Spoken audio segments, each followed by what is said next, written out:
नमस्कार. मी वैद्य तेजस्विनी समीर भाले. तेजस्विना वधितमस्तु या नवरात्री निमित्त ठेवलेल्या लेक्चर सीरीज मध्ये आज पुन्हा एकदा तुमच्या सगळ्यांचं स्वागत करते. आज 9वी आहे आणि आपल्या सेशनचं आजचं हे फायनल लेक्चर होणार आहे आणि ज्याच्यासाठी आज डॉक्टर वैदेही लिमये या आपल्याला जॉईन झाल्या आहेत. तो वैदेही मॅडम तुमचं स्वागत आणि तेजस्विना वधितमस्तु या कार्यक्रमामध्ये तुम्ही आज मार्गदर्शन करण्यासाठी येण्याची संमती दर्शवली त्याबद्दल मी तुमची आभारी आहे. खूप छान 8 दिवस सेशन्स झाले. वेगवेगळ्या वक्त्यांनी येऊन त्यांच्या विषयावरील एक्सपर्टीज नुसार इथे त्यांच्या विषयातली त्यांची मतं मांडली. त्यांनी व्यवस्थित मार्गदर्शन केलं. सो आजचा विषय हा अजून थोडा वेगळा आहे. आरोग्याविषयी, योगविषयी, आहाराविषयी, कायदेतज्ञांशी असं आपण सगळ्यांशी बोललो आणि आजचं आपलं सेशन हे मेनली डेडिकेटेड आहे ते देवी सरस्वतीला, जी विद्येची देवता आहे आणि वैदेही लिमये मॅडम या त्याचे स्वरूप आहेत असं मी म्हणेन, की ज्या एक प्रोफेसर आहेत, रिसर्च सायंटिस्ट आहेत आणि विद्यार्थी घडवण्याचं कामही त्या करतात. त्यामुळे आजचं सेशन हे पूर्णतः या थीमवर असेल, की आपल्याला त्यांच्याकडनं, त्यांच्या अनुभवातनं आणि त्यांचं जे काही कार्य आहे, शिक्षण आहे, यातनं सर्वांनाच फक्त स्त्रियांना असं नाही, पण आपल्या घरातील मुलांना सुद्धा त्यांच्या या सगळ्या वाटचालीवरनं नक्कीच मार्गदर्शन मिळेल. तो मी पुन्हा एकदा वैदेही मॅडम तुमचं आणि आज जॉईन झालेल्या सगळ्या अटेंडिस्टचं स्वागत करते.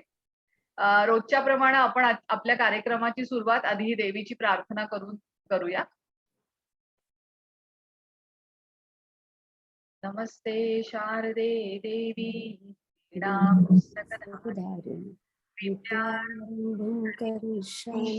प्रसन्ना भव सर्वदा या कुंदेन्दु तुषारहार धवला या शुभ्रवस्त्रावृता या वीणे वरदंड मंडितकरा या श्वेत पद्मासना या ब्रह्माच्युत शंकर प्रभृतिभिर्देवै सदा वन्दिता सा मां पातु सरस्वती भगवती निःशेषजाड्यापहा.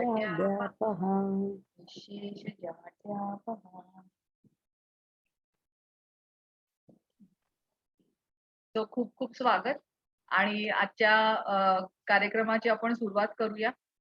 तर सगळ्यात महत्वाचं की डॉक्टर वैदेही लिमये मॅडम यांच्याबद्दल मला त्यांची ओळख करून देणं हे अगदी महत्वाचं काम आहे. कारण म्हटलं की आपल्याला डॉक्टर म्हटलं की एक प्रोफेशन समजतं, इंजिनियर म्हटलं की समजतं, कायदेतज्ञ समजतं, पण त्याच जोडीला आज एक रिसर्च सायंटिस्ट किंवा एक प्रोफेसर आहेत असं मी नुसतं म्हणून उपयोग नाही.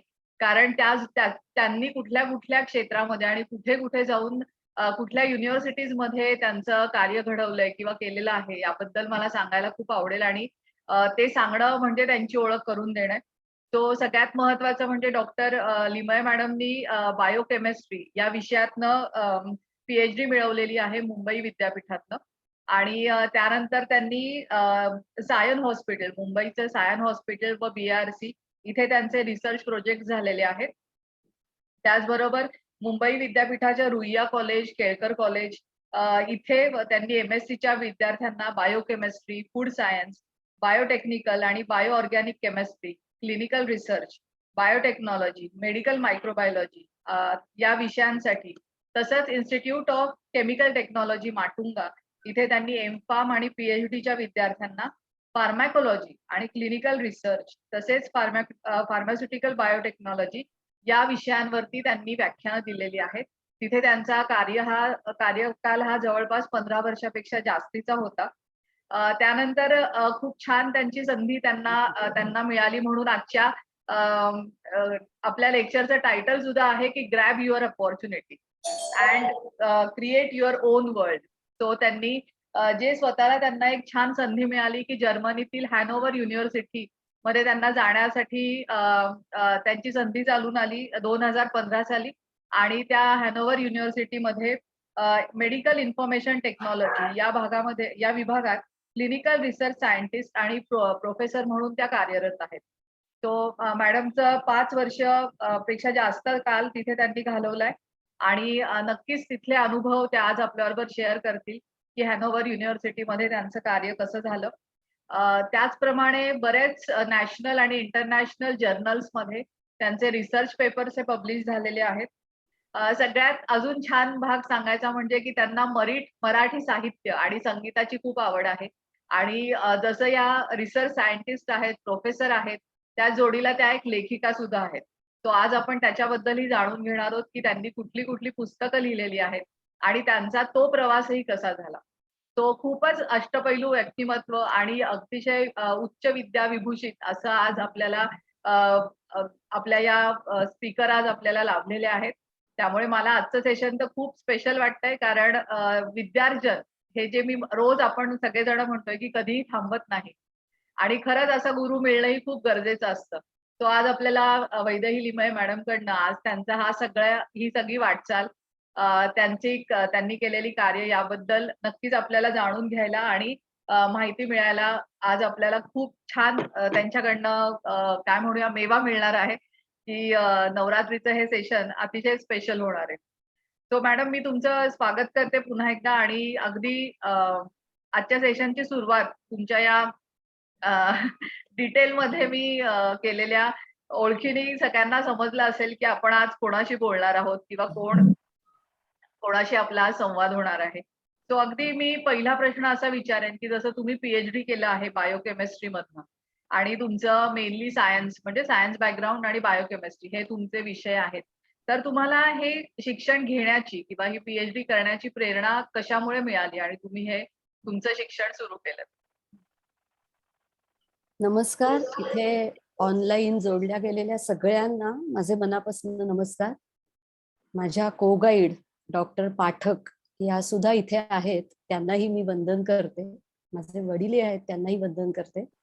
मुख्य म्हणजे डॉक्टर तेजस्विनी, तुमच्या प्रश्नावरून काही बोलण्या अगोदर मला सर्वात पहिल्यांदा तुमचे आभार मानायचे आहेत. आभार यासाठी की तुमचा इतका व्यस्त वेळ दररोजच्या दिनक्रमातनं काढून सुद्धा तुम्ही जो उपक्रम केलाय त्याच्यामधून हा उपक्रम म्हणजे जरी दररोज सर्वांना जॉईन होता आलं नसेल तरीही तो कुठेतरी रेकॉर्डेड झाल्यानंतर त्याचे मल्टिपल बेनिफिट्स लोकांना मिळतील.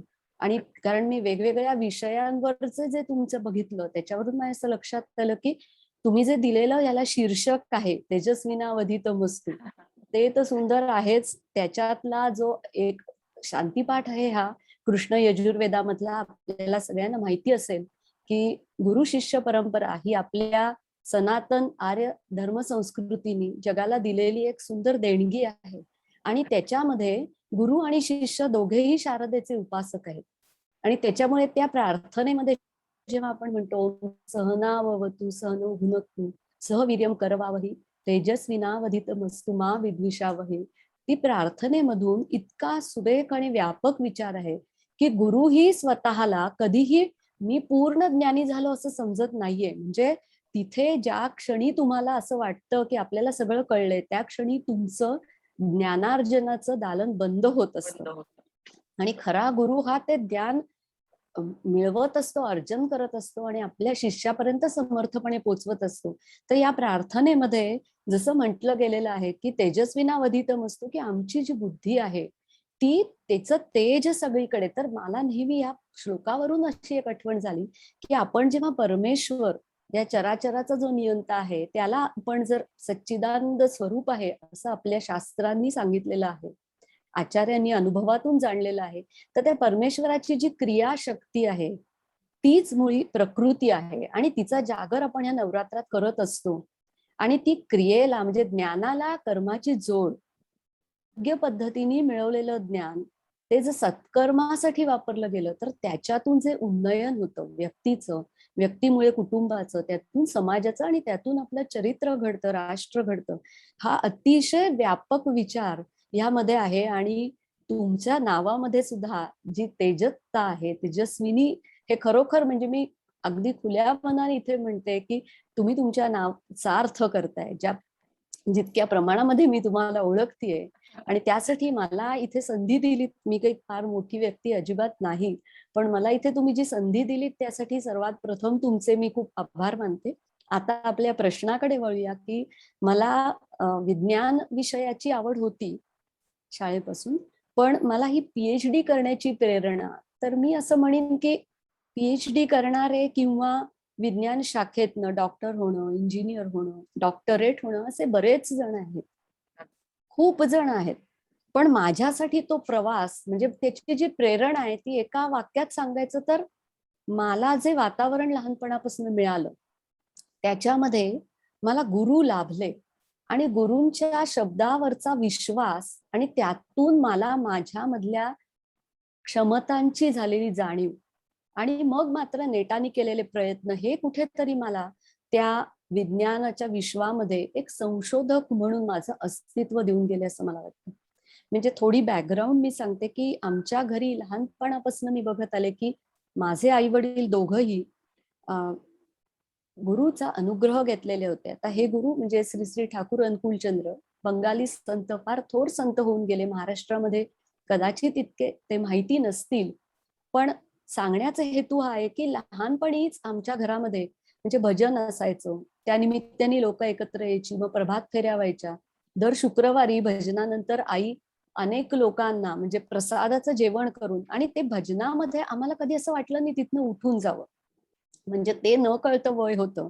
त्या वयात मीही मंत्र मला मिळालेला होता, पण मला समहाऊ कधी असं वाटलं नाही की हे का आपण करतोय. कदाचित आत्ताच्या काळातली मुलं ही जास्त इन्क्विजिटिव्ह आहेत, जास्त स्मार्ट आहेत, पण पुढे गेल्यानंतर मात्र जसजशी मी मोठी होत गेले, शिकत गेले, तसतसं मला जे प्रश्न पडले त्या प्रश्नांची उत्तरं मला माझ्या गुरूंची जी काही वाङ्मय आहे त्याच्यामधनं मिळत गेली आणि तेव्हा माझं जे एक विश्वास आहे तो पक्का झाला.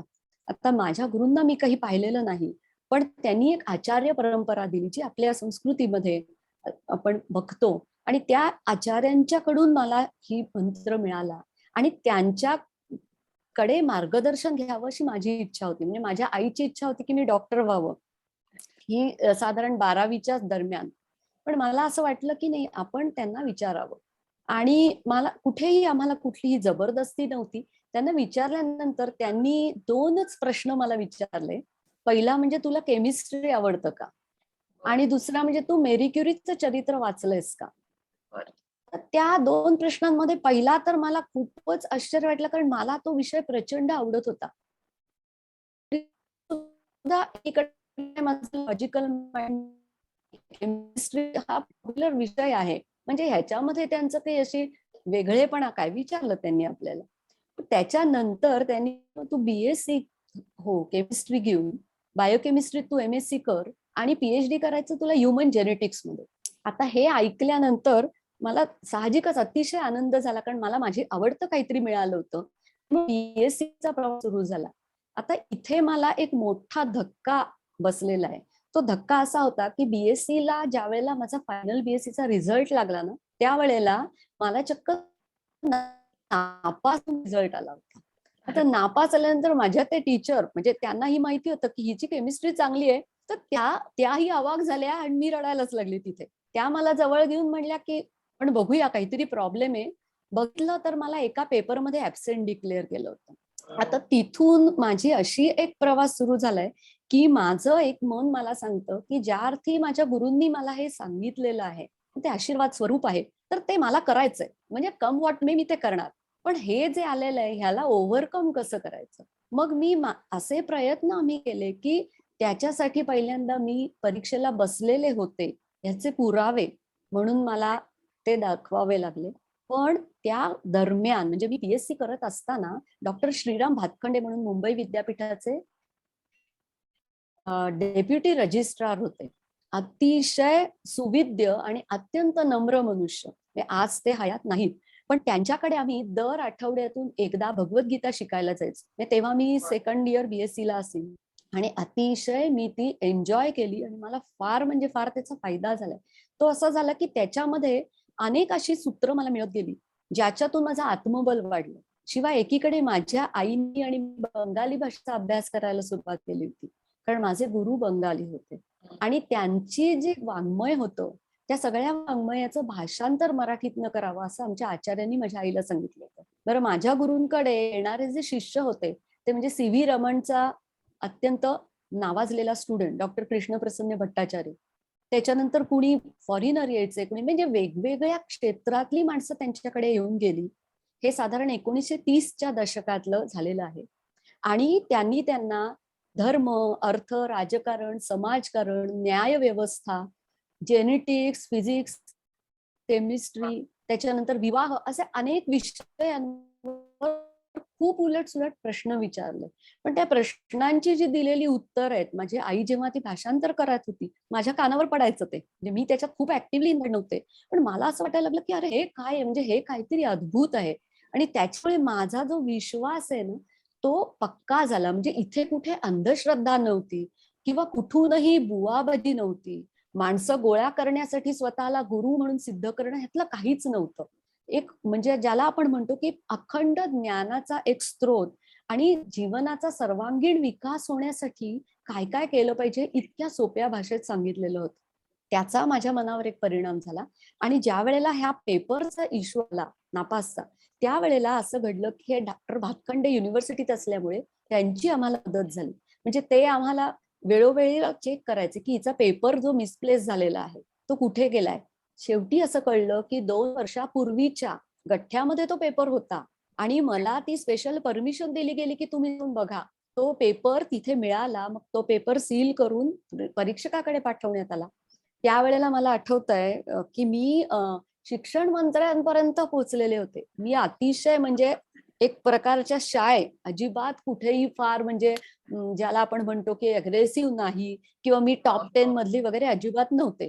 परंतु कुठून मला हे बळ जे आलं होतं हे आपण करायचंच आहे. म्हणजे मी हे यासाठी सांगतेय की कुठली तरी प्रेरणा तुम्हाला तुमच्यातल्या शक्तीची हे प्रकरण झालं. पुढे आम्ही जावेद खान त्यावेळेला शिक्षण मंत्री होते. मी त्यांच्या केबिन मध्ये गेलेले. त्यांनी तिथून फोन केला. मेहरू बेंगॉली आपल्या मुंबई युनिव्हर्सिटीच्या त्यावेळेला व्हाईस चान्सलर होत्या. त्यांना सांगितलं की अशी अशी विद्यार्थिनी आली आणि तिचा फार मोठा प्रॉब्लेम झालाय. आपल्याकडनं मिस्टेक आहे तर तुम्ही बघा. मग तो paper in the meanwhile check करून आला. तोपर्यंत MSc ऍडमिशन्स जवळपास संपत आल्या होत्या. पहिली सेमिस्टर. आणि आम्हाला मी वकिलाचा सल्ला घेतला होता. ते म्हणले तुमच्यावर अन्याय होत असेल तर तुम्ही स्टे ऑर्डर आणू शकता. इथपर्यंत गेलो होतो. पण युनिव्हर्सिटीच्या रजिस्ट्रारनी त्यावेळेला राजर्षी म्हणून रजिस्ट्रार होते. त्यांनी मला सबंध टर्म ग्रँट केली. माझा तो पेपर चेक करून आल्यानंतर माझे मार्क अजून वाढले टोटल आणि मला MSc ला जे हॉस्पिटलमध्ये मुंबईमधल्या बायोकेमिस्ट्रीला युनिव्हर्सिटीची सीट मिळाली. आता हे झाल्यानंतर अजून माझा उत्साह वाढला. मी अभ्यास चांगला केला. पुढे PhDच्या वेळेला परत आश्रमात गेले. त्यावेळेला ह्युमन जेनेटिक्स मध्ये करायचं होतं. ह्युमन जेनेटिक्स मध्ये कुठेही मला गाईड मिळेना. मग माझ्या आचार्यांनी मला सांगितलं की तू प्रॉब्लेम रिलेटेड टू जेनेटिक्स घे. आणि दुसरा धक्का इथे मी सांगू इच्छिते की मला बोलता बोलता गप्पा मारताना ते म्हणले की तू मायटोकॉन्ड्रियल DNA बद्दल काही ऐकलंयस का. आता हे जे होतं ना हे खूपच अनपेक्षित होतं. कारण मायटोकॉन्ड्रियल DNA हा अगदीच टेक्निकल शब्द आहे. म्हणजे थोडक्यात सांगायचं तर आपल्या शरीरात आपण जे अन्न खातो त्या अन्नातून जी शक्ती ऊर्जा निर्माण करायची असते त्याच्यासाठी आपल्या पेशीमध्ये जी यंत्रणा आहे ती मायटोकॉन्ड्रियामध्ये काम करत असते. आणि त्याचं DNA हे केवळ आईकडून येतं. तर मायटोकॉन्ड्रियल DNA वर म्हणले तू संशोधन कर. झालं, माझ्या ते डोक्यात होतं. पण मी परत आले मुंबईला. आता कुठल्याही गाईड्सना जी लिस्ट असते गाईडची आणि मी बऱ्याच गाईडच्या शोधामध्ये फिरले. कुणालाही मी असं नव्हतं सांगितलं की मी माझे गुरु आहेत त्यांनी असं सांगितलं. कारण की ऑब्व्हियसली ते त्यांना कदाचित अपमानास्पद वाटेल किंवा असं वाटेल की हे काय यांचं चाललंय. तर असं करता करता जवळजवळ 35 ते 40 सायंटिस्टना मी स्वतः जाऊन भेटले. म्हणजे मला काय करायचं होतं ते डोक्यात. त्यांनी खूप मार्गदर्शन केलं. TIFR पासून हाफकिन इन्स्टिट्यूट सगळीकडे. आणि शेवटी मला सायन हॉस्पिटलचे डॉक्टर बिली मोरिया ज्यांनी 29 वर्ष होते सायन हॉस्पिटलला बायोकेमिस्ट्रीचे हेड होते. पारसी अतिशय मनाने एक थोर माणूस असं मी म्हणेन. आणि ज्ञान तर होतच. तर त्यांनी मला सांगितलं ठीक आहे मी घेतो तुला पण मी रिटायरमेंटला आलेलो आहे. तर मग तुझं रजिस्ट्रेशन कदाचित ट्रान्सफर होईल. म्हटलं हरकत नाही मला करायची PhD. तर मला त्यांनी सांगितलं की मी तुला BARCत पाठवणार आणि तिथे आपण तुझं संबंध रिसर्च वर्क करू. सायन हॉस्पिटलमधून तुला जे सॅम्पल मटेरियल आहे ते मिळेल. आणि अशा प्रकारे त्यांनी आता मी नसताना 3 गाईड BARCतले 2 जण आणि हे बिली मोरिया तिघांनी बसून एक प्रोजेक्ट लिहिला. त्या प्रोजेक्टचं title studies on mitochondrial functions in human embryonic development. म्हणजे मला तोपर्यंत बिली मोरियांना भेटेपर्यंत माहिती नव्हतं की ज्या गाईडची मी शेवटी जाऊन खेपलीये त्यांचा रिसर्च या मायटोकॉन्ड्रियावर आहे. सांगायचा हेतू हा आहे की ह्याच्यातून मी असं शिकले की संशोधनाचं विश्व अतिशय आव्हानात्मक आहे, तितकंच ते सुंदर आहे आणि आपण जितकं त्याच्यामध्ये शिरतो तितकं आपल्याला आपल्या थिटेपणाचा अनुभव येतो. कारण शास्त्रज्ञांची जी डेडिकेशन आहे, त्यांची जी चरित्र गाथा आहे ती वाचल्यानंतर तर आपल्या अंगावर रोमांच उभे राहतात. आणि BARC मध्ये मला अतिशय चांगलं प्रशिक्षण मिळालं. म्हणजे त्या 1992 ते 1998 एवढे वर्ष मी रिसर्च केला. त्या दरम्यान 94 साली लग्न झालं, 96 साली रेवतीचा जन्म झाला. पण सर्वांनी रिसर्च गाईड, तिथले विद्यार्थी या सर्वांनी इतकं मला कॉपरेशन दिलंय. त्याच्यानंतर माझं रजिस्ट्रेशन हे डॉक्टर पाठक यांच्याकडे ट्रान्सफर झालं. त्यांनीही अतिशय म्हणजे उदार मनाने मला खूपच त्यांच्या म्हणजे हातचं न राखता या लोकांनी मला आपल्याकडचं जे ज्ञान होतं ते दिलं आणि स्किल्स मी अक्वायर करू शकले. हा एक माझा प्रवास छोटासा की PhD पर्यंतचा असं मी म्हणेन. खूप छान, खूप छान. आणि म्हणजे तुम्ही जे सांगताय की तुमच्या BScच्या काळामध्ये जे तुम्हाला सामोरं जावं लागलं म्हणजे खरंच खूप मोठा धक्का होता. म्हणजे ऐकताना सुद्धा टेन्शन आलं की काय झालं असेल तेव्हा. पण तुम्ही यातनं मार्ग काढलात आणि खरंच महत्वाचं आहे की आपल्याला काय आवडतंय. म्हणजे हा अगदी तुमच्या या सगळ्या तुम्ही वाटचाल सांगितली त्यातला हा नक्कीच महत्वाचा मुद्दा आहे, की प्रत्येकाने आपल्याला काय आवडतंय असा विषय निवडून पुढे त्याच्यामध्ये अ, तुमचं करिअर म्हणा, तुमचा अभ्यास म्हणा, त्या गोष्टींची गोष्टी केल्या पाहिजेत. तर ते पूर्ण सार्थकी होतं किंवा ते आपण संपूर्णाला नेऊ शकतो. तो नक्कीच गाईडन्स हा महत्वाचा असतो. मग तो गुरूंचा असेल आणि तो कुठल्याही रूपात आपल्याला भेटू शकतो. म्हणजे त्याबद्दलही वाद नाही. कुठेही इथे असं नाही की आपण अंधश्रद्धा आहे किंवा भोळे-बाबडेपणा आहे आपला. पण नक्कीच ती आपली श्रद्धा असते आणि त्याच्यानुसार आपण मार्गक्रमण केलं तर नक्कीच आपल्याला यश मिळतं. म्हणजे खूपच छान आणि सगळ्यात महत्वाचं म्हणजे BARC मध्ये तुम्हाला काम करण्याची संधी मिळाली. तिथे तुमचं संशोधन झालं. हे तर खूपच म्हणजे एखाद्या सामान्य माणसाला कदाचित BARC किंवा हे काही प्रमाणात माहिती असेल, पण ज्याला खरंच BARCची व्याख्या माहिती आहे, व्याप्ती माहिती आहे, त्याला समजेल की तिथे काम करणं म्हणजे किती भाग्याचं गोष्ट आहे. तर खूपच छान माहिती दिलीत तुम्ही मॅडम. आणि आता याच्यातनच एक प्रश्न मला असा तयार झालाय किंवा डोक्यामध्ये आलाय, की तुम्ही आता हे जे काही मायटोकॉन्ड्रियल DNA याच्यावरती तुमचं संशोधन झालं. तर त्याच्यामध्ये या संशोधनातनं किंवा अ, याच्यातनं तुम्हाला अजून कुठल्या अपॉर्च्युनिटीज नवीन मिळाल्या, की तुम्हाला कुठे संशोधन कसं झालं आणि त्यातनं काही वेगळ्या युनिव्हर्सिटीज भारतातल्या किंवा भारताबाहेरील अशा काही युनिव्हर्सिटीजमध्ये तुम्हाला काही काम करण्याची संधी मिळाली का? हो, मायटोकॉन्ड्रियल DNA वरचं जे संशोधन माझं झालं, त्याच्यामध्ये मुख्य त्याचा गाभा असा होता, की आम्ही हां, स्पॉन्टेनियस अबॉर्शन्स जे होतात, हां. त्याचा अभ्यास करताना त्या गर्भाच्या मायटोकॉन्ड्रिया मधले काही अ, आपण म्हणूया कार्य, हं. त्याचा कार्याचा आईच्या आहाराशी असलेला संबंध वाह! आणि आईला तिच्या पोषणातून जर पुरेसं आयर्न म्हणजे लोह, झिंक, कॉपर हे जर का पुरेसं मिळत नसेल, तर त्याचा परिणाम त्या गर्भाच्या ऊर्जा निर्मितीच्या यंत्रणेवर कसा होतो आणि त्याच्यातून असं काही घडू शकतं का? अशा प्रकारचं आमचं हे काम होतं. आणि याच्यामध्ये एकतर मुख्य असं झालं, की तुम्ही म्हणलात तसं, की BARC मध्ये मिळालेली संधी ही मला इंटरनॅशनल पब्लिकेशन्स कशी करायची हे खूप शिकवायला फार महत्वाची ठरली, की माझी 2 इंटरनॅशनल पब्लिकेशन तेव्हाच झाली थिसिस होताना आणि ती म्हणजे लोकांना आवडली. कारण आपली पब्लिकेशन किती वेळा इतर संशोधक आपल्या पब्लिकेशनचा उपयोग करतात, ज्याला आपण सायटेशन्स म्हणतो, तशी आम्हाला ती चांगली मिळाली. आणि त्या दरम्यान अनेक म्हणजे मला एक आठवत आहे, इंडियन वुमन सायंटिस्ट असोसिएशन आहे, त्याची एक कॉन्फरन्स होती. तर त्या कॉन्फरन्सचं उद्घाटन आपले राष्ट्रपती अब्दुल कलाम यांच्या हस्ते झालं होतं. त्यांना ऐकण्याची संधी मिळाली, ते मी माझं परम भाग्य समजते. आणि त्या कॉन्फरन्समध्ये स्पॉन्टॅनियस स्पॉट प्रेझेंटेशन होती, त्याच्यात मी केलं. आणि ते प्रेझेंटेशन डॉक्टर सुमती भिडे म्हणून कॅन्सर रिसर्च इन्स्टिट्यूटच्या, ज्यांनी हळदीची खूप रिसर्च केला कॅन्सर संबंधी, त्यांनी मला दिलेली शाबासकी ती मी कधी विसरू शकत नाही. कारण की ती एक मनापासून दिलेली दाद होती. बाकी खूप सायंटिस्ट तिकडे आलेल्या होत्या. आणि त्याच्यानंतर म्हणजे माझ्या नवऱ्याचं ह्याच्यामध्ये खूप मोठं योगदान आहे की फार्माकोलॉजी हा विषय मी त्यांच्याकडून शिकले. आणि मला तो इतका आवडला, कारण मी जसं रुईया कॉलेजमध्ये अध्यापनाला सुरुवात केली, त्या दरम्यान 2000 साली मला एक अशी छान संधी चालून आली की Loyola medical school, Loyola university शिकागोची, तिथले डॉक्टर जावेद फरीद यांनी मला माझ्या थिसिस वरच्या व्याख्यानासाठी बोलवलं. पॅथॉलॉजीचे ते हेड होते.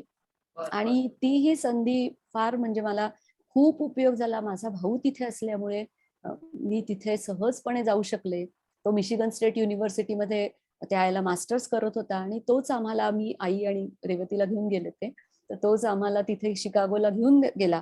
तिथली मी जेव्हा ती लॅब पाहिली, मी थक्क होऊन गेले. म्हणजे विज्ञानातून मनुष्य केवढी प्रगती करू शकतो. त्या फॅसिलिटीमध्ये तेव्हा तिथे रोबोटिक सर्जरी, त्याच्यानंतर अनेक म्हणजे ऍडव्हान्स टेक्नॉलॉजिकल फॅसिलिटीज होत्या. ती सगळी माणसांचे पाय जमिनीवर असलेली माणसं बघितली. म्हणजे मला ते कळलं की जितकं ज्ञान वाढतं तितका माणसाचा अहंकार पातळ होत जातो. म्हणजे जायला पाहिजे तर तो ज्ञानी. तर मला ती मिळालेली संधी. आणि त्याच्यातही साधारण पाऊण तास माझं त्याच्यावर लेक्चर होतं.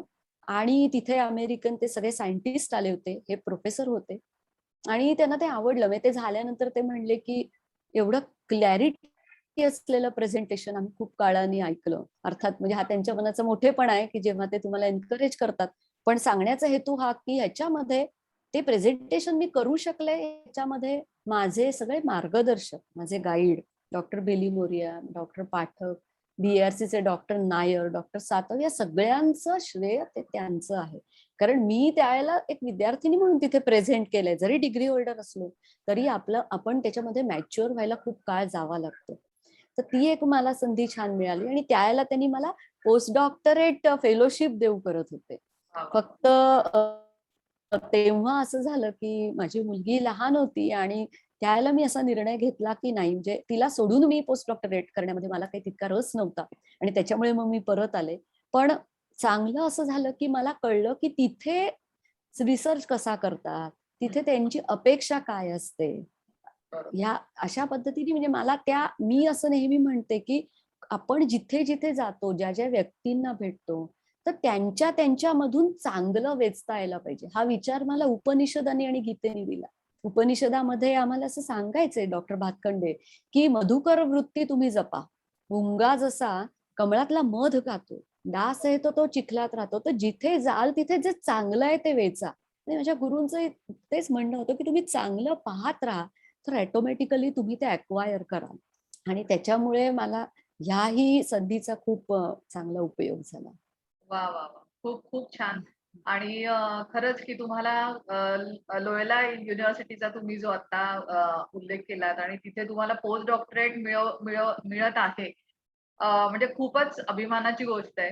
आणि अगदी म्हटलं तसं की स्त्री ही सगळी जबाबदारी सांभाळत असते. म्हणूनच आपण नवदुर्गेला आणि स्त्रीला एक एक समान मानतो. हम्म. आणि नक्कीच की तुम्ही शिक्षण क्षेत्रामध्ये, संशोधनाच्या क्षेत्रात काम खूप छान तुमचं चालू केलंत. पण त्याबरोबर आई म्हणूनही आपली केवढी मोठी जबाबदारी आणि त्यासाठी आपल्याला काही गोष्टी नक्कीच बाजूला ठेवाव्या लागतात. पण तुम्ही त्यातनंही, त्या अनुभवातनंही समृद्ध झालात हे तुमच्या बोलण्यातनं जाणवतंय, की तुम्हाला तेही कुठेही त्याचं गिल्ट नाहीये, की मी सोडली ती. त्यामुळे अगदीच की सगळ्या जबाबदारीवरती स्त्री किती अगदी छान लढू शकते, हे तुम्ही अगदी छान सांगितलंत आता.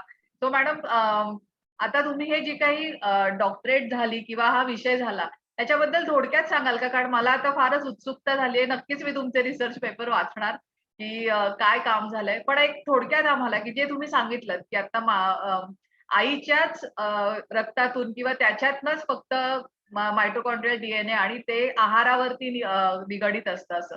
पण यातनं पुढे जाऊन आणि जसं की स्पॉन्टेनियस अबॉर्शन्स वरती तुम्ही मग काम केलं. पण अजून याचा काय अजून काय मोठा गाभा आहे किंवा अजून डीपली त्याच्याबद्दल अगदी थोडक्यात सांगू शकलात तर? थोडासा बहुधा नेटवर्कचा प्रॉब्लेम त्यामध्ये आहे. आता हां, होऊ शकतं. येस. हां. हो, हो. हो आहे. येतंय का? माझं बोलणं पोहोचतंय बरोबर? हां, थोडंसं मध्ये-मध्ये कट होतोय, पण इट्स ओके. तुम्ही बोलू शकता. येस. नेट मी एकदा हां, ओके.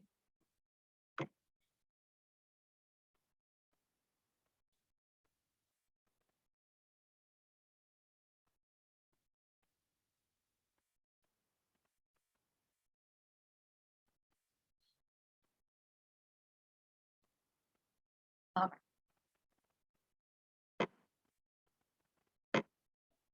येस. तर तुमचं हे जे काही संशोधन तुम्ही केलंय किंवा तुमचा हा अभ्यास आहे यातला, त्याच्याबद्दल अजून थोडी हो. आम्हाला माहिती द्याल, की नक्की याचा वापर की काय पद्धतीने हे पुढे आलं तुमची स्टडी? आमच्या स्टडीतला म्हणजे कन्क्लुजन जर म्हणायचं झालं किंवा त्याचा एक उपयोग असं आपण म्हणूया, की याच्यातून अ, संशोधनाची 2 अंग आहेत.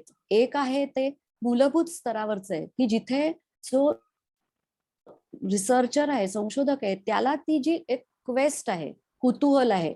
मग तो त्याच्या मुळापर्यंत जाऊन ते जाणण्याचा प्रयत्न करतो. ते कसं आहे म्हणजे एखादा तो आपण म्हणतो ना, पर्ल डायव्हर्स कसे असतात, की अनेक वेळा ते समुद्रामध्ये डुबकी मारल्यानंतर क्वचित कधीतरी तो मोती हाताला येतो. तसं संशोधनाबाबतीत आहे.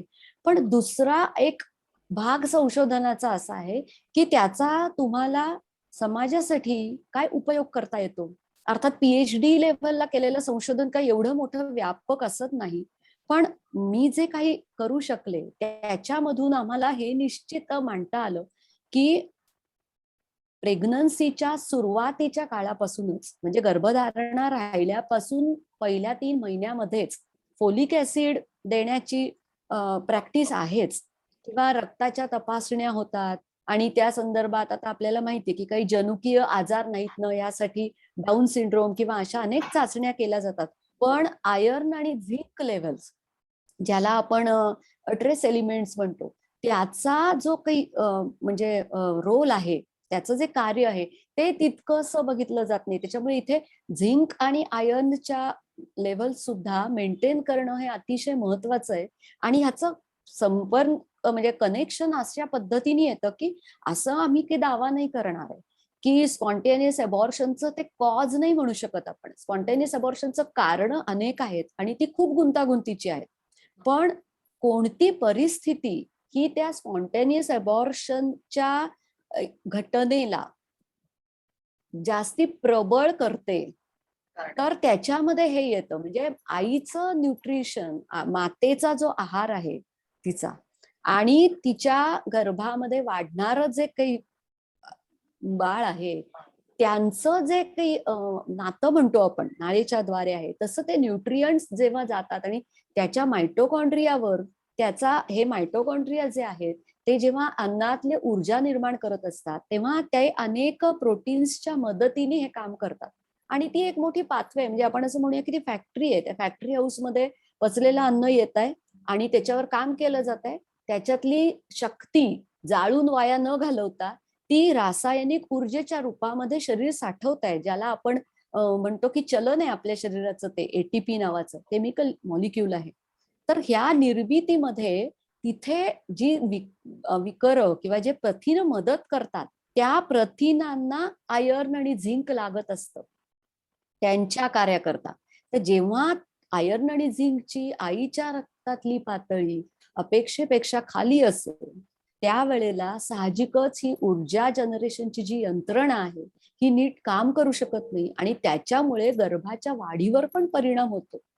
तो गर्भ एक सक्षम होऊ शकत नाही. त्याची जी आपण एक ऑलराउंड टोटल हेल्थ म्हणतो, त्याच्यावर एक प्रकारचं आघात होतो आणि त्याच्यातून एक अशी म्हणजे जीवरासायनिक दृष्ट्या मी म्हणेन फ्री रॅडिकल जनरेशन जे आहे, की तुमच्या पेशींच्या मध्ये ज्या अनेक रासायनिक अभिक्रिया घडत असतात, त्याच्यातून काही काही रेणूंची निर्मिती होते. त्यातले काही रेणू जे ऑक्सिजनचेच रूपात आहेत, ते रेणू अतिक्रियाशील आहेत, ज्याला आम्ही फ्री रॅडिकल्स म्हणतो. ते काय करतात की ते चेन रिॲक्शन सारखे मारत मारत जातात. मग त्यांना रोखणारी यंत्रणा ओके. ही कमी पडते, कारण हे कार्य कुठेतरी स्मूथली होत नाहीये.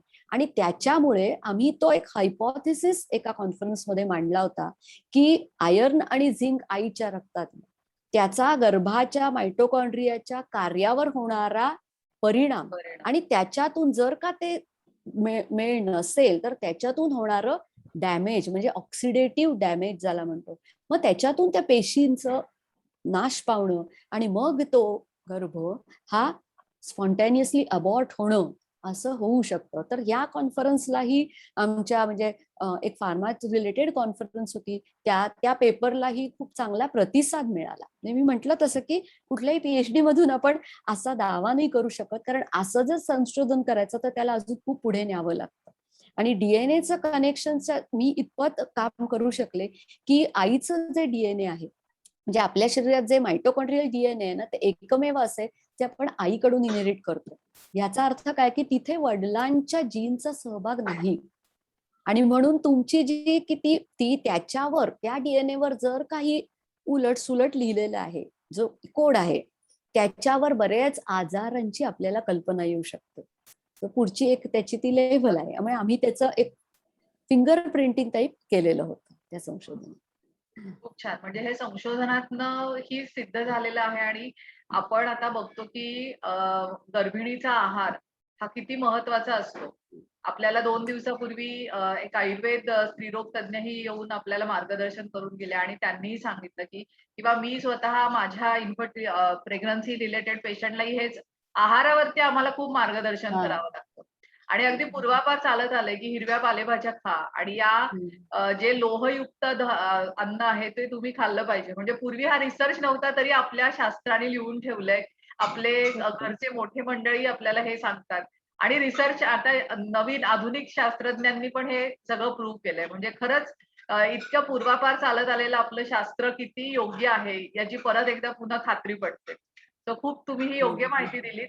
दुसरा अगदी म्हणजे तुम्हाला जे डॉक्टर व्हायचं होतं, तो अगदी महत्वाचा संदेश तुम्ही ॲज अ डॉक्टर म्हणून इथेही देऊ शकता, की तुमचा आहार-विहार चांगला असला पाहिजे आणि गर्भिणी अवस्थेमध्ये आईचा आणि बाळाचा आहार आणि त्यातलं संतुलन हे अगदी योग्य असलं, तर तुमचा हा जो काही थिसिस आहे किंवा तुमचा प्रोजेक्ट तो खरंच किती त्याला सपोर्ट करतो हे अगदी लक्षात येतं. मॅडम तुम्ही मी तुमची ओळख करून देताना सांगितलं, की जवळपास 15 वर्ष तुम्ही प्रोफेसर म्हणून काम केलेलं आहे मुंबईतल्या वेगवेगळ्या कॉलेजेसमध्ये, विद्यापीठांमध्ये. तर तिथला अनुभव तुमचा कसा होता? किंवा विद्यार्थी दशा किंवा विद्यार्थ्यांशी टॅकल करणं आणि वेगवेगळे विद्यार्थी बघायला मिळतात. म्हणजे की अभ्यासामध्ये हुशार असतील, काही अभ्यास प्लस खेळ असतील, काही फक्त खेळीचे आवडीचे असतील. पण अशा सगळ्या विद्यार्थ्यांबरोबर टॅकल करणं, यातनं तुम्हाला कसे अनुभव आले आणि काय पद्धतीने तुम्ही विद्यार्थ्यांना मार्गदर्शन कराल? अगदी शाळेपासनं अगदी आपण म्हणूया पोस्ट ग्रॅज्युएट पर्यंत.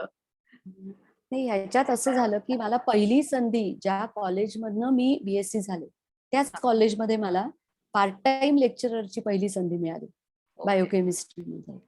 आणि लग्न झाल्यानंतर माझ्यासाठी हे सगळं खूप सुकर झालं, कारण घरातून 5 मिनिटं चाललं की रुईया कॉलेज येत.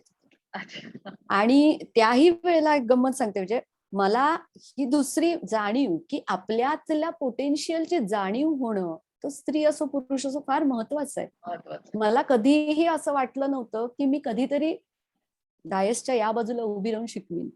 त्याच वर्गामध्ये 110च्या केमिस्ट्रीच्या बॅचमध्ये आम्ही बसायचो, तेव्हा मी कधीही उठून प्रश्न विचारले नाहीत. कारण बेसिकली मी अशी शाय गटातलीच होते. मैत्रिणी वगैरे खूप होत्या, पण वर्गात पुढे येऊन काहीतरी सांगणं किंवा शिक्षकांना हे नव्हतं. आम्हाला शिक्षक खूप चांगले मिळाले, त्याच्याबद्दल वाद नाही. त्याच्यामुळे मी काय केलं, ज्या वेळेला मला ही संधी मिळाली, त्यावेळेला मी असा विचार केला की सामान्यातल्या सामान्य मुलाला किंवा मुलीला एखादा विषय किती इफेक्टिव्हली पोहोचवता येतो ह्याच्यासाठी काय करता येईल आपल्याला. कारण हुशार जी असतात ती पटकन पिकअप करतात, सगळीकडे आपण बघतो.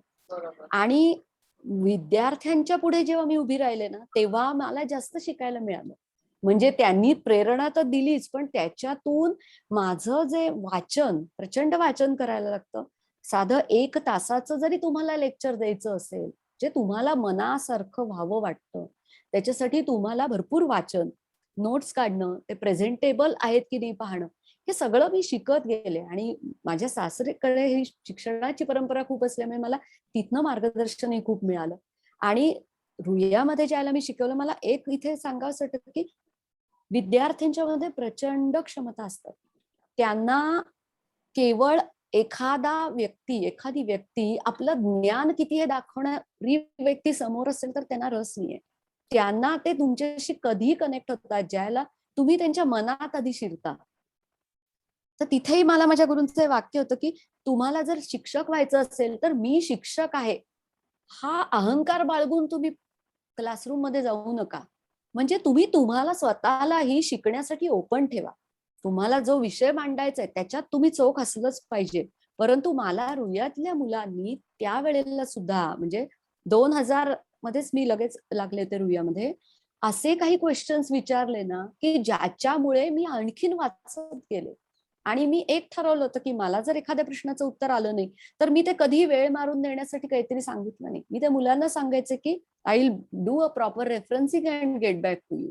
आणि त्याचा मला फार उपयोग झाला, कारण मी नंतर जेव्हा त्यांना ते सांगायचे तेव्हा त्या मुलांच्या चेहऱ्यावरचं समाधान मला दिसायचं. बरोबर. आणि दुसरी एक गोष्ट अशी मी केली की बायोकेमिस्ट्री शिकवताना काय किंवा इतर संबंधित विषय खूप सुरुवात छान असते, मग नंतर ते ना किचकट होत जातात.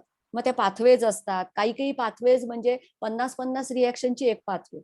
मग त्याच्यामध्ये त्या विद्यार्थ्यांना मोटिवेट करण्यासाठी मला असं वाटलं की त्या पाथवे ज्याला कळली पहिल्यांदा किंवा ज्यांना कळली त्यांना ती कशी कळली ते वाचावं.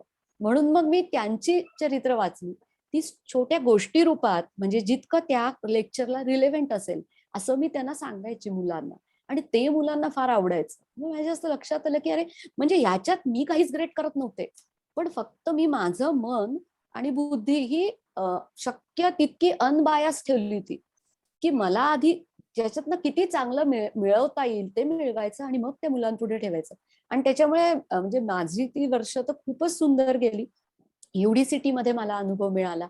युडीसीटी मध्ये तर अजून वेगळं क्रीम होत मुलांचं, की तिथे एम-फार्म बी-फार्मच्या मुलांना. पण त्यांच्याही कडून मला असंच अतिशय म्हणजे एक आदरयुक्त प्रेम जे त्यांचं मिळालं, त्याच्या बेस हाच होता की आपले जर प्रामाणिक प्रयत्न असतील आणि आपण ज्या विषयासाठी आपण एक जबाबदारी घेतो त्या विषयातलं आपलं ज्ञान तर त्या चोख पाहिजे. शिवाय आत्ताच्या काळातल्या काय हॅपनिंग्स आहेत हे मी त्या मुलांना सांगायचे. किंवा आम्ही असा एक उपक्रम चालू केला की एखादा विषय घेतला तर त्याच्यातला रिसर्च पेपर रिसेंट त्यांना सांगायचा, मग त्याच्यावर चर्चा करायची. अशा पद्धतीतून म्हणजे मी आणि मुलं असं दोघंही आमचं ते एक संवाद स्वरूपामध्ये होतं.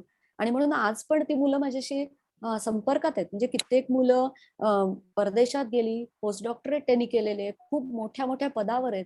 पण त्यांचं जे प्रेम आहे आणि अजूनही, आणि ती म्हणजे त्यांच्या पालकांचंही ते मोठं योगदान आहे आणि त्यांचं स्वतःच सुद्धा, की फार संस्कारित विद्यार्थ्यांच्या मध्ये मला वावरायला मिळालं आणि अजूनही मिळतंय.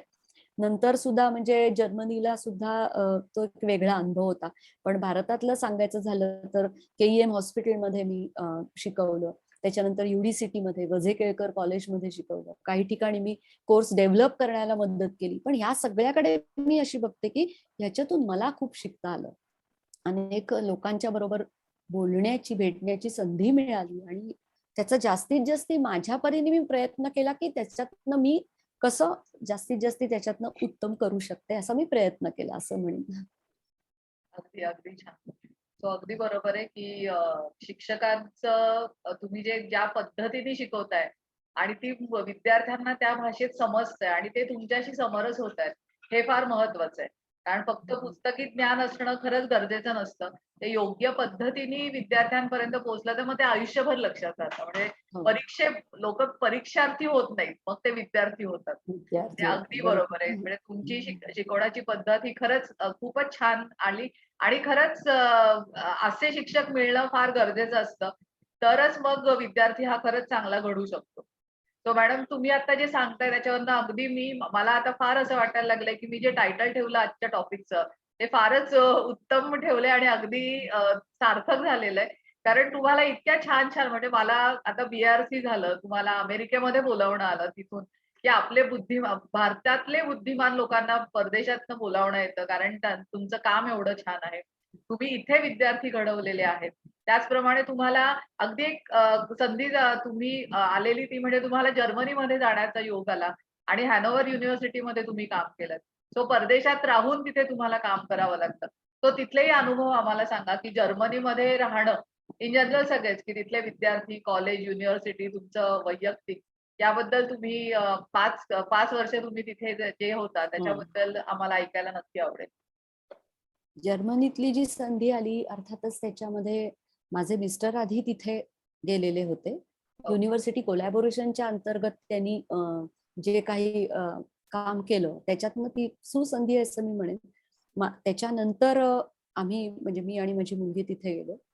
जर्मनीमधनं मी एक विशेष असं सांगेन की मातृभाषेबद्दलचा आग्रह तो कुठल्या चळवळीचा भाग म्हणून नव्हे, मातृभाषेला त्या लोकांनी ज्ञानभाषा बनवलेलं आहे.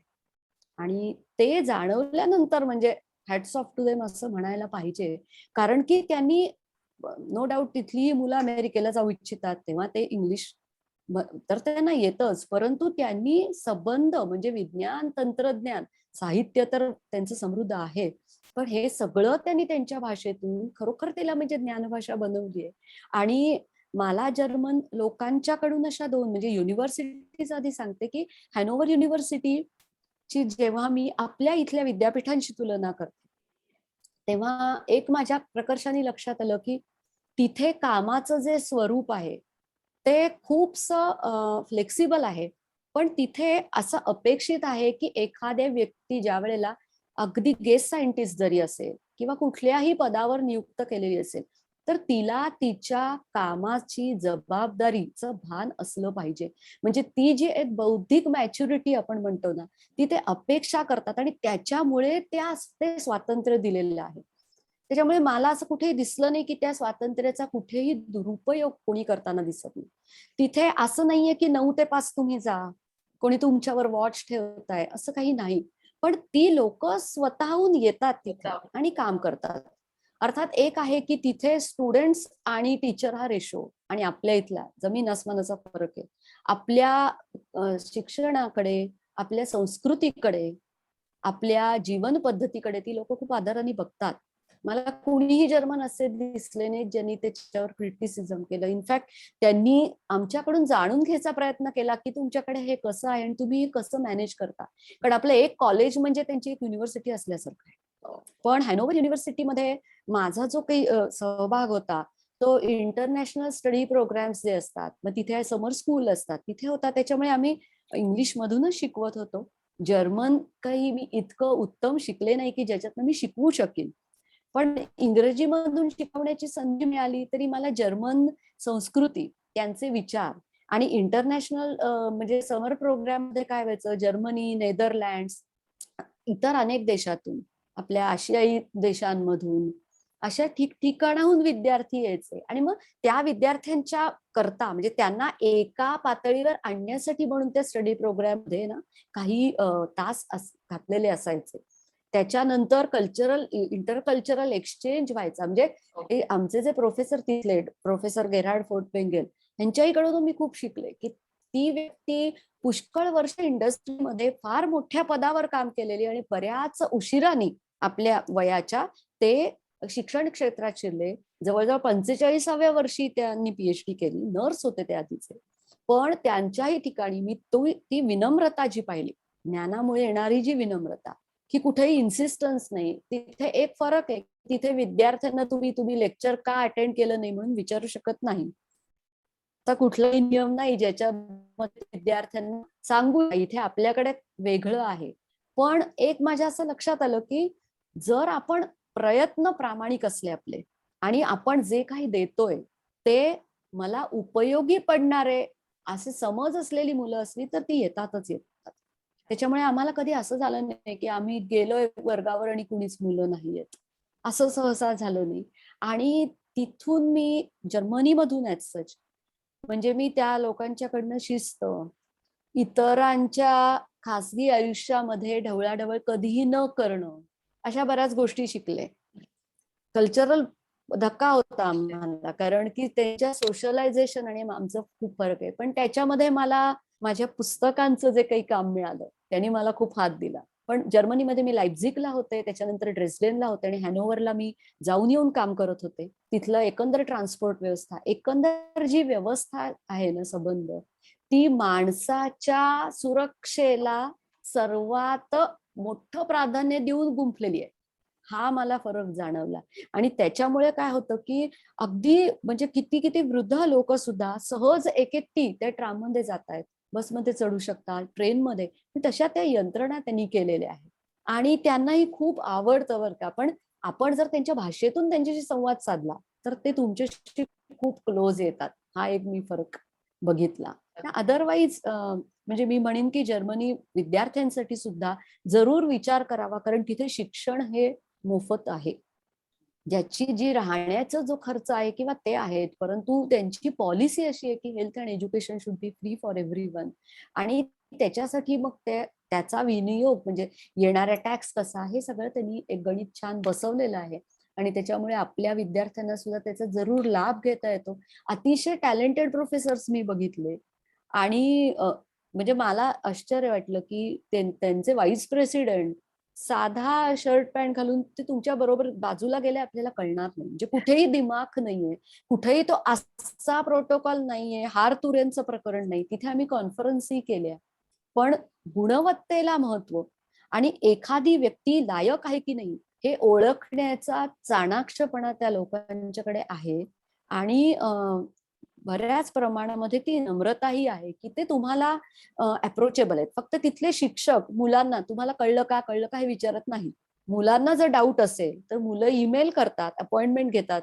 अपॉइंटमेंट दिल्यानंतर तो शिक्षक त्याच्यासाठी पाहिजे तेवढा वेळ देतो. हा एक फरक मी बघितला. म्हणजे ते आपल्या इथल्या मुलांच्यासाठी मी सांगते की तिथे गेल्यावर ही अपेक्षा करू नका की ते शिक्षक तुम्हाला कळेपर्यंत काम करतील, असं नाही करत. त्यांची अपेक्षा आहे की we are just facilitator. Graduate झालेल्या विद्यार्थ्यांच्या बाबतीत म्हणते मी की ती समज असणं त्यांना अपेक्षित आहे. आणि ग्रॅज्युएशनचा अभ्यासक्रम खरोखर टफ आहे, पण आपली मुलं ती करतात. मेहनत असेल, तुमची इच्छाशक्ती असेल तर अशक्य नाहीये करणं. अगदी अगदी असं आहे. खरंच खरंच खूप छान. तो आजची ही माहिती पण बऱ्याच आपल्या जॉईन झालेल्यांना अतिशय महत्वाची आहे की तुम्ही जर्मनीमध्ये जाऊन शिक्षणही घेऊ शकता आणि तिथे शिक्षणाच्या संधी भारतीय लोकांना उपलब्ध आहेत आणि त्यांनी तिथे या पद्धतीने जाऊन शिक्षण घेतलं तर नक्कीच मुलांना नवीन त्यांच्या करिअरसाठी एक नवीन दालन खुलं होऊ शकतं. आता मी तुम्हाला एक खूप महत्वाचा आणि छान प्रश्न विचारते ते म्हणजे तुमच्या पुस्तकांबद्दल. तुम्ही खूप छान लिखाणही करता. तुमची 3 पुस्तकंही प्रकाशित झालेली आहेत.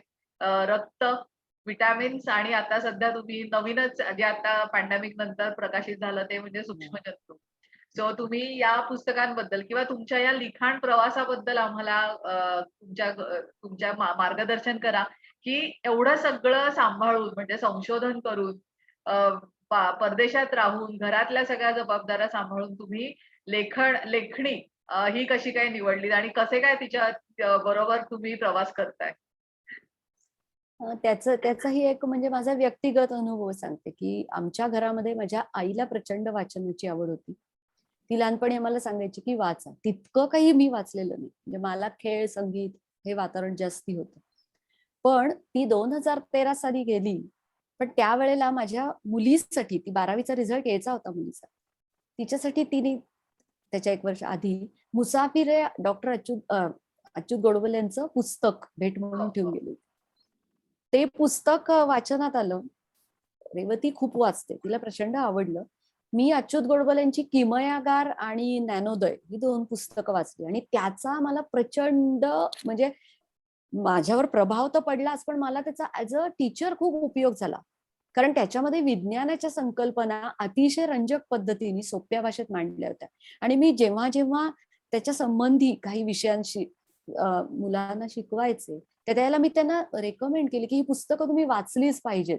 स्पेशली नॅनोदे, की ते फार सुंदर पुस्तक होतं. किमयागार सगळ्या आपल्या जी मूळ शास्त्र आहेत, फिजिक्स, केमिस्ट्री, बायोलॉजी ह्याच्याबद्दल सांगतं. तर मला त्याला प्रकर्षाने असं वाटलं की बायोकेमिस्ट्रीमध्ये पण असं काहीतरी पुस्तक का नसावं. म्हणजे जाडजूड ती पुस्तकं जी लायब्ररीतली असतात ना, आम्ही सुद्धा MSc ला वाचताना आमची अर्ध्याधिक डोक्यावरून जायची, सगळं कळायचं नाही.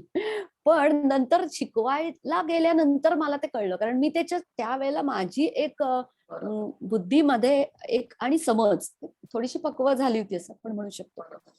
पण मला असं वाटलं की सोप्या भाषेत का, आणि म्हणून मी अच्युत गोडबोले यांना जसं एक वाचक, लेखकाचा एक फॅन, तसं मी त्यांना ईमेल लिहिला. ईमेल लिहिल्यानंतर ना त्यांनी मला त्यांचा फोन नंबर दिला आणि म्हणले की फोन कर, आपण बोलूया. आणि त्यांनी मला प्रस्ताव ठेवला की तू का नाही मग लिहित. मी वा. म्हटलं की अहो सर, मी कधी असा प्रयत्न नाही केलाय. तर म्हटले ठीक आहे, आपण एकदा भेटूया. तर भेटल्यानंतर मला कळलं की म्हणजे ते अजब रसायन आहे त्याच्याबद्दल. मी काय, हो, आपल्या हो. सर्वांना अगदी, माहिती आहे. तर त्यावेळेला त्यांनी मला सांगितलं की एक तू तुला आवडत्या कुठल्याही बायोकेमिस्ट्री विषयावर काहीतरी लिहून दाखव मला. ते लिहिल्यानंतर ना त्यांना खूप आवडलं. त्यावेळेला मला जाणीव झाली की अरे, आपण लिहू शकतो. म्हणजे निबंध वगैरे लिहायचे तो भाग वेगळा. पण मी विज्ञानाचा असा सर्वसामान्य लोकांकरता लेखन म्हणून करता येईल असा विचार नव्हता केला. तिथे मला हा उपयोग झाला. आणि मग आमचे प्रोजेक्ट्सच ठरले. म्हणजे मग त्यांनी मला सांगितलं रक्त विटॅमिन, म्हणजे रक्त पुस्तक आमचं 17 मध्ये आलंय. विटॅमिन्स 18 मध्ये आलं. तर ते 15 साली म्हणजे मी जर्मनीला जायच्या आधी आमची भेट झाली होती आणि हे सगळे टॉपिक्स तयार होते. बरं. आणि मग त्यांनी मला खूप मार्गदर्शन केलं. म्हणजे गोडबोले सरांचं एक मोठेपणा हा आहे की त्यांनी हातचं न राखता, कारण लेखन कसं करणं, शिकवणं वेगळं आहे. ते म्हणले आपल्याला क्लासिक नाही लिहायचंय. सर्वसामान्य गृहिणीला जी 10वी झालेली आहे तिला सुद्धा ते पुस्तक कळलं पाहिजे, बरोबर. असं ते म्हणले. असा माझा हेतू आहे, असं मी करतो. आणि मग त्याप्रमाणे मी करत गेले आणि मला खूप मजा आली. म्हणजे यासाठी की एकाच वर्षात मध्ये जर्मनीला जायला लागलं. तोपर्यंत सगळी रेफरन्स बुक्स जमवलेली होती आणि जर्मनीच्या लायब्ररियनची म्हणजे माझी मैत्री झाली. त्या लायब्ररीमध्ये मला वाटतं मॅक्झिमम तास मी काढले असेल, कारण तेव्हा मी एकटी तिथे होते. आणि त्या लायब्ररियननी मला, म्हणजे मला इथे सांगू इच्छिते की एका विद्यार्थ्याला जर्मनीमध्ये एका कार्डवर एका वेळेला 30 पुस्तकं घेता येतात, 30. वा.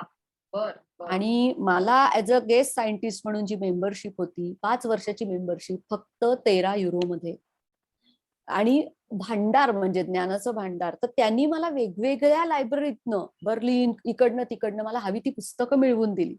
आणि मग त्याच्यामुळे माझं ते लेखन जे आहे, मला तो लेखनासाठी लागणारी जी एक तंद्री असते ती मला तिथे मिळाली. एकटेपणा मला जाणवला नाही. आणि मी त्याच्यात अफाट रमले. म्हणजे रक्त पुस्तकाचा विचारच यासाठी होता की रक्त म्हटलं की माणसाला पहिल्यांदा रक्त पाहिल्यावर काय वाटलं असेल. रक्ताचा, शरीराचा वापर कसं होतो, रक्त कसं खेळतं, ते जे पुढचं संबंध आहे. आणि मग त्याच्यात संशोधन कसं झालं, रक्ताभोवती असलेल्या धारणा, मग त्याच्यामध्ये भूताने झपाटणं, चेटकिणीची करणे, सगळ्या वेस्टर्न संस्कृतीमध्येही होत्या. रक्ताचा बळी म्हणजे रक्तासाठी देवाला बळी देणं, अशापासून आम्ही निघून रक्त साहित्यामध्ये कुठे आहे, आपल्या आयुर्वेदामध्ये रक्ताबद्दल काय सांगितलेलं आहे, हृदयाचा रक्ताचा कसा हे आहे, म्हणजे ते कसं रक्ताभिसरण होतं. हो, असं हो. करत करत रक्ताचा व्यापार जागतिकीकरणाच्या रेट्यामध्ये, रक्ताचा व्यापार, त्याच्यानंतर एड्सच्या ज्या वेळेला साथ होती त्याच्यामध्ये ह्या प्लाझ्माचा कसा अवैध वाहतूक केली गेली, आणि थर्ड वर्ल्ड कंट्रीजना कसं त्याच्यामध्ये एक गिनीपिक बनवून सगळी राष्ट्र पुढे त्याच्यात कशी, हे संबंध आम्ही त्या रक्त पुस्तकातून मी अतिशय एन्जॉय केलं.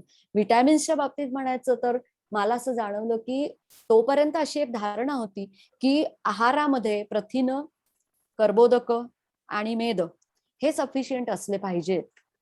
आणि की त्याच्यामुळे तुम्ही फिट असता. बरेचसे त्यावेळेला चार्ट्स होते, बरेच शास्त्रज्ञ त्याच्यामध्ये. जस्टिस फॉन लायबिक जो आहे त्याचंही लॅबोरेटरी होती, ती मला प्रत्यक्ष युनिव्हर्सिटी बघण्याची जर्मनीमध्ये संधी मिळाली.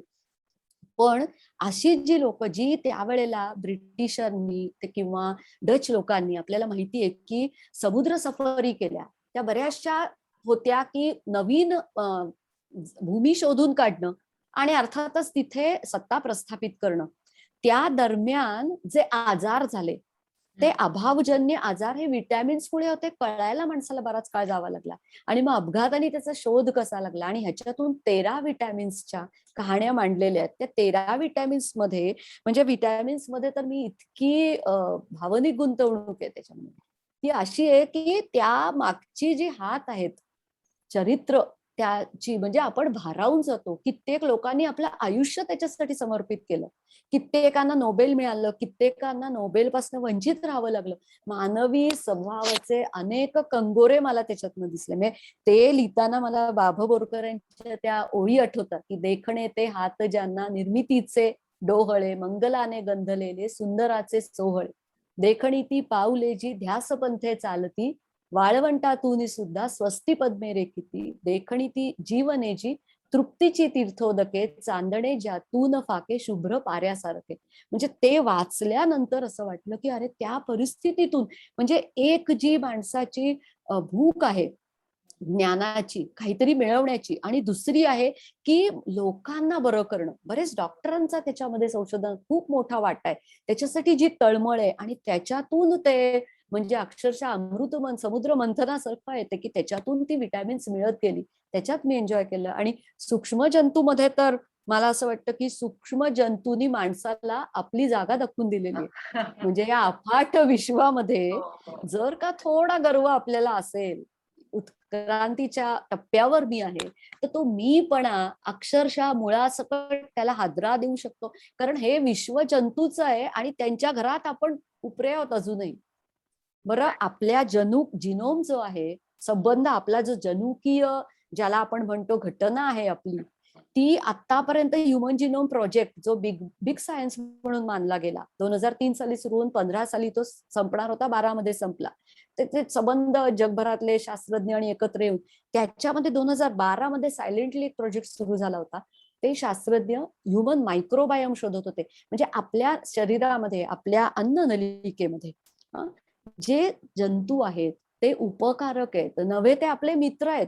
म्हणजे त्यांच्या मधून आपल्या जिनोम इतका इंटिग्रेट झालेला आहे की आपण उत्क्रांतीमध्ये ते आपले सहचर आहेत. आणि हा विचार जेव्हा मला आला तेव्हा वाटलं की अरे, जंतूचा पुस्तक लिहिताना असं नाही करायचं की त्यांची रोगाची बाजू. रोग निर्माण करणारे जंतू अतिशय कमी प्रमाणात आहेत. मुळात ते रोगासाठी आलेलेच नाहीत. मुळामध्ये ते आपल्या अस्तित्वाचा आधार आहेत. आणि म्हणून आम्ही सूक्ष्म जंतूमध्ये, म्हणजे उपकारक जंतू, आणि मग जी आपली पद्धत होती बघा की तुमची वेस ओलांडली किंवा देश ओलांडला की तुम्ही दही देता हातावर, त्याचा इथे मला उल्लेख करायचा की आपल्याकडे जी एक परंपरा आहे त्याच्यातून तुम्ही ते गुड बॅक्टेरिया देताय, ज्याचा तुमच्या जीआय ट्रॅक मध्ये. आणि मग आज विज्ञान कुठपर्यंत पोहोचलंय की विष्ठादान आहे आता रक्तदानासारखं, की हेल्दी माणसाच्या विष्ठेचं रोपण जर केलं एखाद्या आजारी माणसामध्ये, तर पार डायबेटीस पासून ते डिप्रेशन पर्यंतच्या अनेक आजारांवरचे मार्ग हे सूक्ष्म जंतू आपल्याला देतात. म्हणजे निसर्गाकडून सगळं माणूस घेत आला, परंतु हे एक शिकावं ते जंतूंकडून की ते सूक्ष्मातलं व्यापकत्व काय. आणि तिथे मला त्या कुसुमाग्रजांची ती कविता, म्हणजे मातीची दर्पोक्ती जी कविता आहे, घनधार मृगाचा प्राशुनिया पर्जन्य, त्या तृषार्थ भूवर आले नव चैतन्य, उन्माद चढे तो दर्प दरवळे भोवती, थरथरा थरा कापलीवर दर्भाची पाती, ते सुस्त धुलिकण गाऊ लागले गीत, कोलाहल घुमला चहूकडे रानात, अभिमानी मानव आम्हाला अवमानी, ती मत्त पाऊले पडती आमच्यावरुनी, त्या मत्त पदांना नच जाणीव अजूनी, की मार्ग शेवटी सर्व मातीला मिळती, मातीवर चढणे एक नवा थर अंती. म्हणजे प्रत्येक जीवाचं मृत्यूनंतर काय करायचं ते इतकं बेमालूम कौशल्य या जंतूंनी विकसित केलं. आणि म्हणून आपली वसुंधरा आणि तिचा जो एक समन्वय आहे तो टिकून आहे. आणि म्हणून ते केवढे मोठे कलावंत आहेत, किती त्यांचे आपल्यावर उपकार आहेत. म्हणजे या पुस्तकांनी मला अशा पद्धतीने समृद्ध केलं की मी चाकोरी सोडून ह्याचा विचार मी करायला लागले. आणि म्हणून मला नेहमी असं वाटतं की प्रत्येक गोष्ट तुम्ही म्हणलात तसं की निसर्गातले प्रत्येक गोष्ट, परिस्थिती, घटना, व्यक्ती तुम्हाला काही ना काही देत असते. ते घेण्यासाठी फक्त आपल्या मनाची दारं ओपन राहिली पाहिजे. खूप छान. आणि तुमची ही पुस्तकांची नावं आता बऱ्याच जणांनी टिपूनही घेतली असतील ज्यांना माहिती नसेल आणि नक्की वाचन करून अभिप्राय तुम्हाला ते नक्की कळवतील. खूप छान सांगितलत मॅडम. आणि आता मला प्रश्न असा आहे, की तुम्ही आता भारतात परत आलेला आहात आणि सध्या तुम्ही कारण म्हटलं तसं गुरु मिळणं फारच गरजेचं असतं. नक्कीच कोणतरी तुम्हालाही शोधत असणार आहे गुरु म्हणून. तर तुम्ही सध्या काय करताय याच्याबद्दल जरा आम्हाला सांगाल? आणि मग आपण आजचं सेशन एक 5 मिनिटामध्ये तुमचा याच्याबद्दलचं अ, अ, माहिती ऐकून आणि तुम्हाला आजच्या सेशनच्या बद्दल किंवा या पूर्ण जे काही अटेंडीज आज आहेत, त्यांना काय मेसेज द्यावा असं वाटतं, हे सांगितल्यावर आपण थांबूया. सो सध्या तुम्ही काय करताय आणि कसं आयुष्य जगावं किंवा याच्याबद्दल काय आम्हाला मेसेज द्याल? नाही, डिसेंबरमध्ये गेल्या इथे आलो आम्ही जर्मनीतून. आणि इथे आल्यानंतर पुण्यामध्ये आमचं घर आहे बालेवाडीला, तिथे राहायचं असं ठरवलं. अर्थातच आता आत्ताच्या क्षणी म्हणजे मी असं एक मला एक विचार आला, त्याच्यातही माझ्या मिस्टरांचं श्रेय मी त्यांना देते, कारण त्यांनी मला सांगितलं की तुला या सगळ्याची आवड आहे, तत्वज्ञानाची आहे, लेखन तू करतेस, तर आज मुलांमध्ये काही चांगले विचार आपल्याला रुजवता येतील का? तर बरोबर. त्या हेतूनी एक आम्ही बालसंस्कार वर्ग असा एक प्रोजेक्ट डिझाईन केला. आणि मला इतका त्याच्यातून सुंदर प्रतिसाद मिळाला आणि अतिशय आनंद मिळाला, कारण मला मुलांच्या भावविश्वामध्ये डोकवण्याची परत एकदा संधी मिळाली. आणि हा बालसंस्कार मी पठडीप्रमाणे न घेता आता असं ठरवलं, मी आताच्या मुलांना तुम्ही सांगितलं पुराणातल्या गोष्टी, तर ते डेफिनेटली विचारणार आहे असं का? आणि त्यावेळेला आपण त्यांची तोंड गप्प करायची नसतात, कारण आपल्या कुठलंही ज्ञान हे संवादातून आलेलं आहे, अगदी प्राचीन काळापासून. तर बरोबर. त्यांना आजच्या भाषेमध्ये त्यांच्या जी कॅरेक्टर्स त्यांना फॅमिलियर आहेत, मग ती कार्टून कॅरेक्टर्स कुठली, त्या रूपातून आपण ते त्याच्यातला जो गाभा आहे ना, सिग्निफिकन्स सांगू शकतो का त्यांच्या लेव्हलला, की अगदी म्हणजे गणपतीला दुर्वा का वाहतात हे मला जेव्हा त्यांना सांगायचं होतं, त्या पहिल्यांदा तर मी त्यांना दुर्वा प्रत्यक्ष आणलेल्या होत्या. गणपतीचे चित्राचे छोटे सिंपल प्रिंट आउट्स आम्ही काढले होते, ती रंगवायला दिली त्यांना. अनलासुराची गोष्ट सांगितली जी पुराणात आहे. आता छोट्या मुलांना अनलासुराची गोष्ट खूप आवडते. थोडी जी मोठी असतील तर मग त्यांना तुम्हाला तो सिग्निफिकन्स सांगावा लागतो, की दुर्वांचा जो मेडिसिनल यूज आहे, अगदी. उष्णतेवर जे म्हणजे रामबाण आहेत ते. बरोबर. तर ते अशा पद्धतीने मी हळूहळू ते डेव्हलप करत गेले. आणि त्याच्यातही मला खूप प्रतिसाद छान मिळाला. मला असं कळलं की मुलांची वाणी जी आहे अतिशय सुधारते जर आपण त्यांना योग्य पद्धतीने संस्कृत सुद्धा शिकवलं, स्तोत्र सोपी, म्हणजे बोजड अशी नाही. आणि मग त्यांना गोष्टी त्याच्यातनं थोडंसं विज्ञान, मग आम्ही पृथ्वीचा गोल तिथे ठेवतो, त्याच्यावर त्यांना शोधायला लावतो काय काय ठिकाणं आहेत. किंवा आता 7 नद्या महत्वाच्या, तर मग मी भूगोलातला मॅप काढून प्रिंट आउट दिले होते. त्याची त्यांना माहिती दिल्यानंतर त्यांना सांगितलं की त्या तुम्ही तिथे ओळखा आणि त्याच्यावर तुम्ही काहीतरी हवे ते रंग द्या. म्हणजे अशा ह्याच्यातून आपण त्यांना थोडंसं, आणि त्याच्यातून त्यांना ना एका ठिकाणी बसण्याची कुठल्याही गॅजेट्स शिवाय सवय बरोबर. लागते. अगदी, अगदी. कारण आज हे काय महत्वाचं आहे, तंत्रज्ञान आज आपल्याला अपरिहार्य आहे, त्याच्यावर आहे. त्याला नावं ठेवू नये. पण नारायण मूर्तींचं एक वाक्य मला पक्क आठवतं, ते असं म्हणतात की विज्ञान हे माणसाला मूलभूत संशोधन करून समृद्ध करतं आणि तंत्रज्ञान त्याचं आयुष्य हे सोपं करतं. बरोबर. पण छोट्या मुलांना त्याच्यातली सीमारेषा कळत नाही, आपल्याला सुद्धा बऱ्याच वेळा कळत नसते. तर चांगल्या सवयी लावायला पाहिजेत म्हणून लागत नाही, त्यांना आपण जर वातावरण तसं दिलं आणि आपण कसं करतो ना, ते ते खूप पटकन घेतात. आपण काय सांगतो ह्याच्यापेक्षा. त्याच्यामुळे मग मी रामाचा जन्म साजरा केला होता, तेव्हा मग त्यांना रामाच्या चरित्रातल्या गोष्टी, हनुमान हा तुमचा हिरो असला पाहिजे असं मी त्यांना सांगते, तेव्हा त्यांना ते पटलं पाहिजे त्या दृष्टीने मी सांगते, की का त्याच्यात ते कॅरेक्टर इतकं महत्वाचं आहे. मग त्याच्या पराक्रमाचा त्यांना एक व्याप्ती जी आहे ना ती कळते, आणि ते चेहऱ्यानं मला कळतं त्यांच्या, की ते खूप एन्जॉय करतात.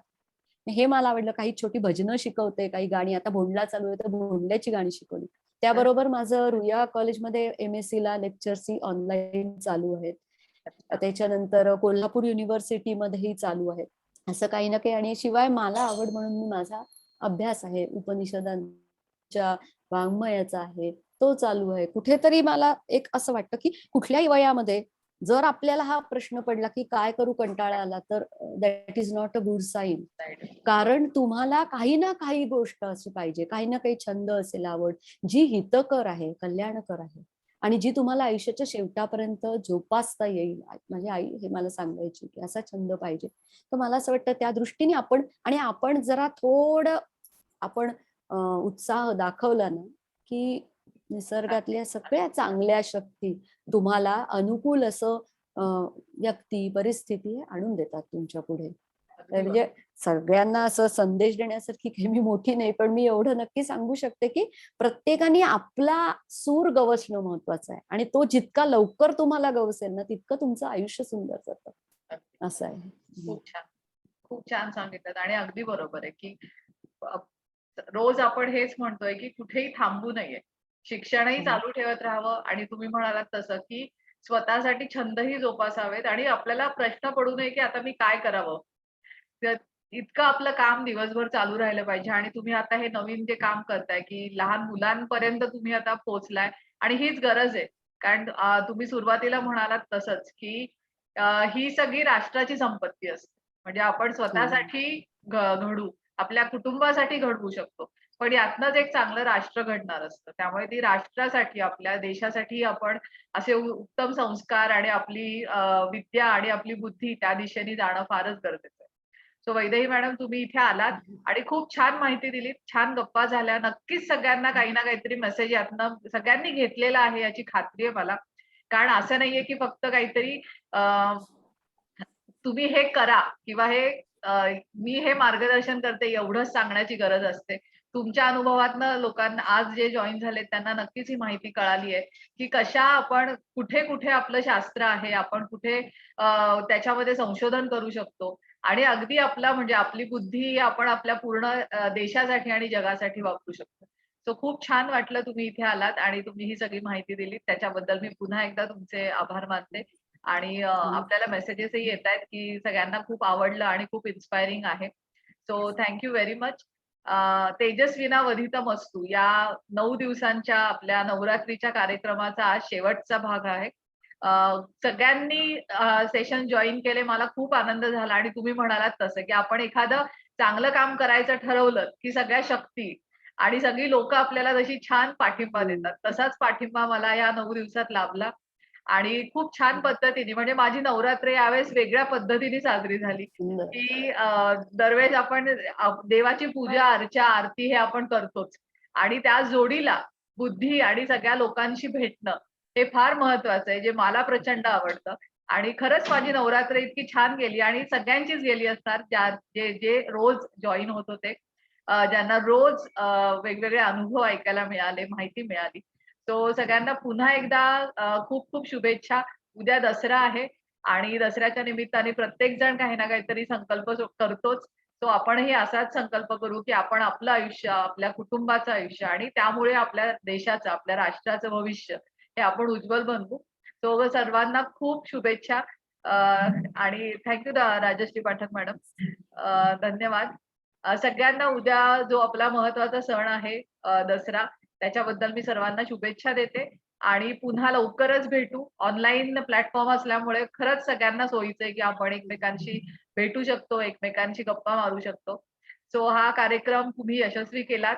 त्याबद्दल मी पुन्हा एकदा माझ्या स्वतःच्या वतीने डॉक्टर समीर भाले, माझे पती आणि आमचं क्लिनिक प्रकृती आयुर्वेद पंचकर्म क्लिनिक आणि प्रकृती आयुर्वेद अकॅडमी ज्याच्या सहयोगाने मी हे कार्यक्रम करू शकले. त्याबद्दल या आमच्या सर्वांकडनं तुम्हाला खूप खूप आभार. आणि सर्वांना खूप शुभेच्छा आणि नक्की सगळ्यांनी आपलं नक्की टचमध्ये राहा आणि आजच्या या पूर्ण 8-9 दिवसांच्या जे काही आपण कार्यक्रम केलात, त्यातनं तुमचं सर्वांचं आयुष्य समृद्ध व्हावं हीच मी प्रार्थना करते. धन्यवाद. सगळ्यांना शुभेच्छा दसऱ्याच्या. Yes. Thank you. Thank you Varsha ma'am. सगळेजण जर थांबले तर मी एक स्क्रीनशॉट घेणार आहे.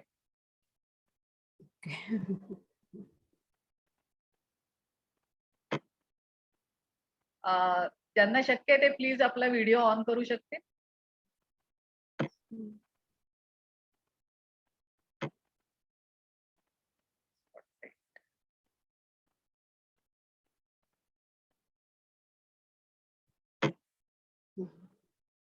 एक मिनिट हा.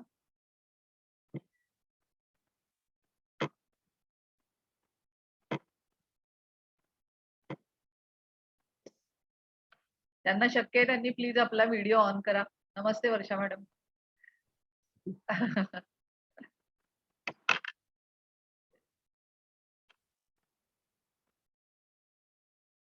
श्रुती,